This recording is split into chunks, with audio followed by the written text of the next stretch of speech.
Pingvīnu walk, pingvīnu pastaiga vingrinājuma nosaukums, kurš trenē kāju šeit priekšējo daļu, varbūt tādi mazāki muskulīši, bet ļoti vajadzīgi, lai viņus nostiprinātu tieši priekš, teiksim, kad trenējamies pie atlētiskuma, pie ceļu sāpēm un tā tālāk. Ļoti svarīgi, jo viss atspēriens zinām, ka nāk ne tikai no lielajiem muskuļiem, bet arī no potītes un šeit maziem muskulīšiem. Plus tas palīdz, kā jau teicu, ceļgalu veselībai, potītes veselībai.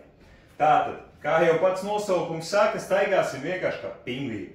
Kājas pārspīlēt taisnas. Staigāsim tikai un vienīgi uz papēdīšiem. Atrojam pirkstgalus no zemes un mazi solīši vairāk uz augšu, nevis uz priekšu. Ja? Cenšos ar pirkstgaliem aizskārt to saucamo sauso kaulu. Un šādā te veidā maziem solīšiem kustos uz priekšu, izdaru šo noteikto attālumu, kāds ir uzrakstīts treniņu plānā.